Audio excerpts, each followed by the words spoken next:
आज हम आपको जिनके बारे में बताने वाले हैं उन्होंने 100 साल से अधिक वर्षों तक एक आदर्श सिख जीवन व्यतीत किया। वह गुरु नानक के सबसे करीबी साथियों में से एक थे और सिख धर्म के सबसे सम्मानित और पवित्र संतों में से एक। वह सिख इतिहास के सबसे महत्वपूर्ण और निर्णायक पदों में से एक पर थे। बाबा बुद्ध या बाबा बुड्ढा जी को गुरु काल के महान सिखों में से एक माना जाता है। बाबा बुड्ढा जी का जन्म 6 अक्टूबर 1506 को अमृतसर से 18 किलोमीटर उत्तर पूर्व में कथू नंगल गांव में हुआ था। बाबा बुड्ढा का जन्म रंधावा वंश में हुआ था। उनके पिता का नाम भाई सुग्गा जी रंधावा और माता का नाम माता गौरा जी था। एक दिन बाबा बुड्ढा गांव में मवेशी चरा रहे थे। जब गुरु नानक जी वहां से गुजरे तब बुड्ढा बाबा उनके पास गए। उस समय उनकी उम्र 12 साल थी और उन्होंने गुरु नानक को भेंट के रूप में दूध की कटोरी दी और प्रणाम करते हुए प्रार्थना की, हे गरीबों के पालनहार, मेरा सौभाग्य है कि आज आपके दर्शन हुए। अब मुझे जन्म और मृत्यु के चक्र से मुक्त करो। गुरु नानक जी ने कहा, तुम अभी बालक ही हो, लेकिन आप इतनी समझदारी से बात करते हो। तब बाबा बुड्ढा ने उत्तर दिया, कुछ सैनिकों ने हमारे गांव के पास डेरा डाला और उन्होंने हमारी सारी पक्की और कच्ची फसलों को काट दिया।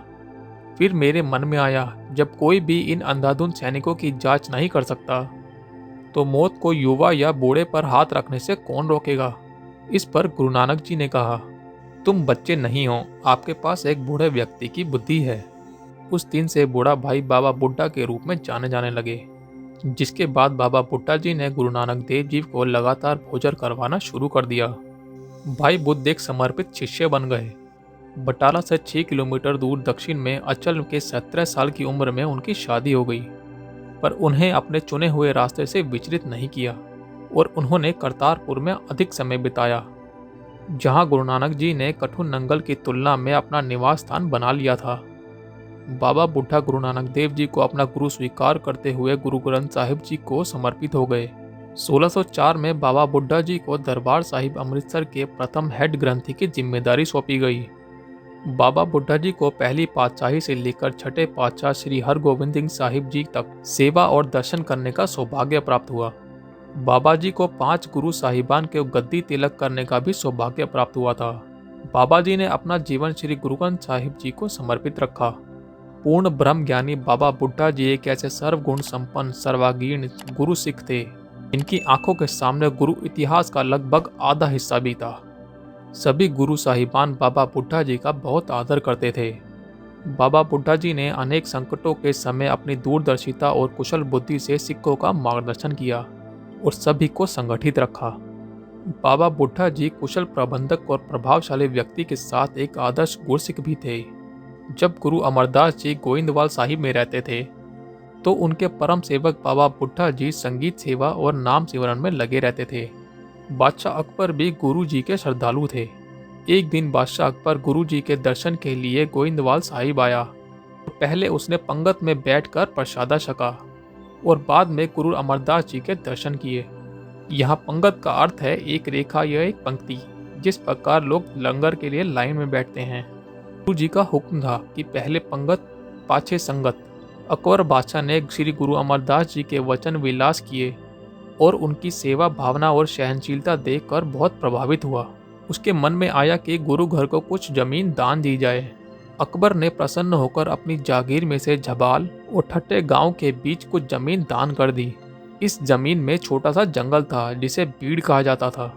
गुरु अमरदास जी ने गोइंदवाल साहिब से बाबा बुड्ढा साहिब जी को जमीन का सार संभाल के लिए गांव ठट्टे भेजा, क्योंकि बाबा बुड्ढा साहिब कृषि बहुत अच्छी तरह जानते थे। बाबा बुड्ढा जी गुरु जी का हुक्म मानकर गांव ठट्टे आ गए और यहाँ आकर उन्होंने खेती शुरू की और साथ ही जंगल का सार संभाल भी की।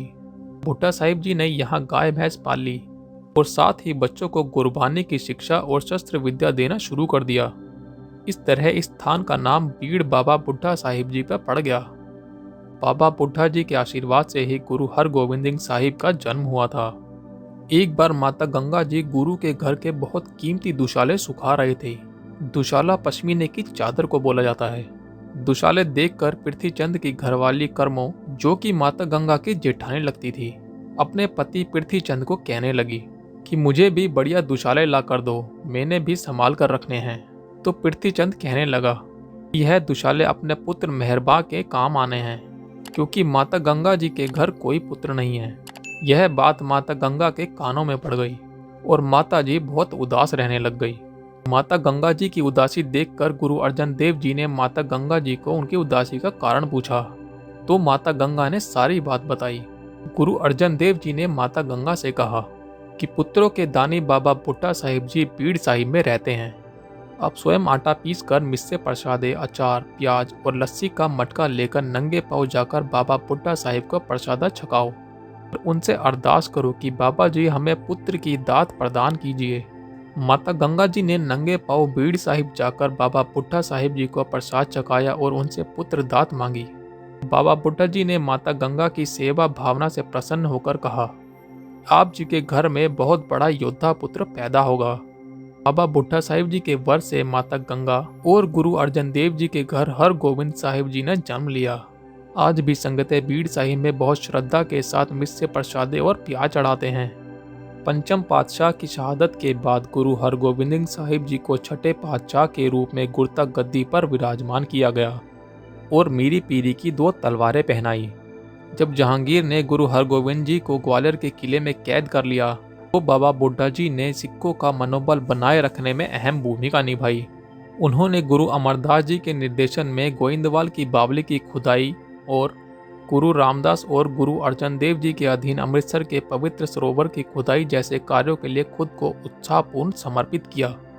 जिस बेर के पेड़ के नीचे अमृतसर के तालाब की खुदाई की देखरेख करते थे, वह आज भी स्वर्ण मंदिर के प्रांगण में खड़ा है। अंत समय को निकट देखकर बाबा बुट्टा जी की इच्छा के अनुसार बाबा जी के शरीर छोड़ने से पहले सतगुरु ने रामदास नगर में बुट्टा बाबा को दर्शन दिए। अंत में 8 सितंबर 1631 को 125 वर्ष की आयु में ब्रह्मज्ञानी बाबा बुट्टा जी गुरु ज्योति में विलीन हो गए।